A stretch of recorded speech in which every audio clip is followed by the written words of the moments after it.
మనుషులు ఎప్పుడూ ఒకేలా ఉండరు. నువ్వు లేకుండా ఉండలేనన్న వ్యక్తి ఈరోజు నిన్ను పట్టించుకోవడం లేదు. కొంతమంది మన జీవితంలోకి వస్తారు, మనకు చాలా దగ్గర అవుతారు, ప్రతిరోజు మాట్లాడతారు, మన బాధల్ని అర్థం చేసుకుంటారు, మనతో ఎన్నో కలల్ని కంటారు.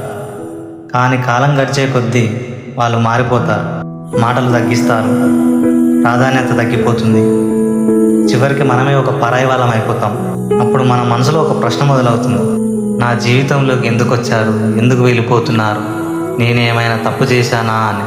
కానీ ప్రతిసారి కారణం మనమే అయ్యుండం. కొంతమంది మన జీవితంలోకి ఎప్పటికీ ఉండడానికి రారు, వాళ్ళు మనకు ఒక పాఠం నేర్పి వెళ్ళిపోవడానికి మాత్రమే వస్తారు. అందుకే ఎవరైనా మారిపోయారని బాధపడదు, వాళ్ళు లేకున్నా ఎలా ఉండాలో నేర్చుకో. వారు మారినంత మాత్రాన నీ విలువ మారదు. కొంతమందిని కోల్పోవడం బాధనే, కానీ వాళ్ళని పట్టుకొని ఉండడం ఇంకా పెద్ద బాధ. So let them go.